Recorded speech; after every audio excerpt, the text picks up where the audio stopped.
Introduction to the Mystery of Jesus.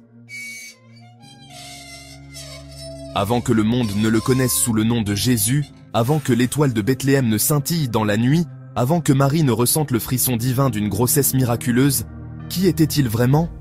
Cette question renferme une vérité si profonde, si insondable, que peu osent l'explorer jusqu'à son essence. Pourtant, c'est ici que réside l'un des plus grands mystères de l'humanité.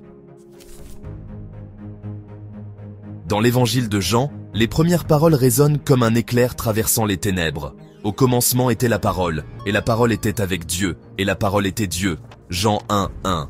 Jésus n'était pas simplement un homme, un prophète ou un enseignant illuminé. Il était la parole incarnée, préexistante, coexistant avec Dieu dans l'éternité avant de descendre parmi nous sous une forme humaine. Pour comprendre pleinement cette réalité, nous devons plonger dans les profondeurs des Écritures et explorer les références cachées de l'Ancien Testament. Dans Daniel 7, 13, 14, une vision prophétique décrit un personnage mystérieux. Je regardais dans les visions de la nuit, et voici, sur les nuées des cieux, arriva quelqu'un de semblable à un fils de l'homme. On lui donna la domination, la gloire et le règne. Ce fils de l'homme, glorifié avant même sa venue sur terre, ne peut être que le Christ avant son incarnation. Mais si Jésus était préexistant, qu'était-il avant de naître en tant qu'humain? Dans Exode chapitre 3, verset 14, lorsque Moïse demande à Dieu son nom, la réponse est énigmatique et puissante. « Je suis celui qui suis ». Des siècles plus tard, Jésus prononcera ces mêmes mots. « Avant qu'Abraham fût, je suis ». Jean chapitre 8, verset 58. Une déclaration si révolutionnaire que les pharisiens tentèrent aussitôt de le lapider, car il s'était attribué la nature divine. Jésus était aussi celui qui apparaissait sous des formes différentes tout au long de l'Ancien Testament. Beaucoup de théologiens croient qu'il était l'ange de l'Éternel mentionné dans plusieurs passages bibliques. Cet ange, contrairement aux autres, acceptait l'adoration et parlait avec l'autorité de Dieu lui-même. Dans Juges chapitre 6, versets 22 à 23, Gédéon, après avoir rencontré cet être, s'exclama « Malheur à moi, Seigneur éternel, car j'ai vu l'ange de l'Éternel face à face. » Et pourtant, il ne mourut pas. Ce n'était pas un simple ange, c'était une manifestation préincarnée du Christ lui-même. Dans la Genèse, Melchizedek, roi de Salem et prêtre du Dieu Très-Haut, bénit Abraham. Genèse chapitre 14, versets 18 à 20. Cet être étrange n'a ni début ni fin enregistré.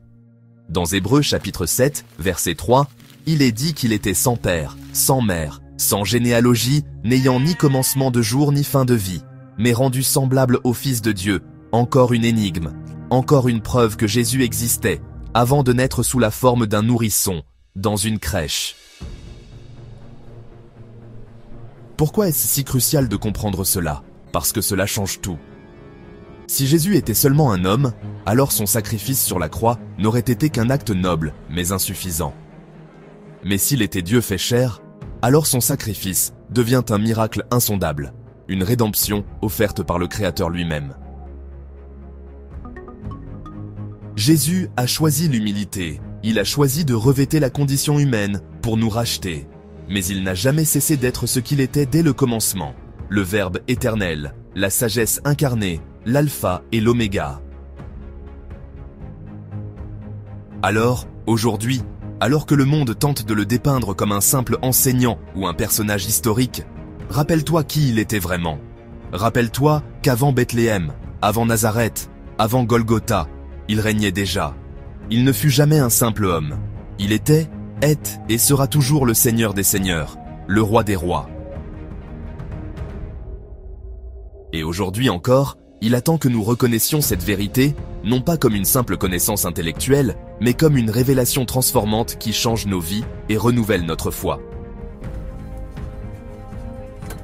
Qui était Jésus avant sa naissance? Il était le commencement et la fin, celui par qui tout a été fait et sans qui rien de ce qui a été fait n'existerait. Aujourd'hui, prends un moment pour réfléchir à cette révélation. Laisse-la t'envahir, bouleverser ta perception, éveiller ton esprit et renouveler ta foi. car ce n'est pas simplement une information. C'est une invitation à connaître celui qui existait avant le temps lui-même, celui qui est, était et sera toujours. Jésus-Christ, le Fils du Dieu vivant.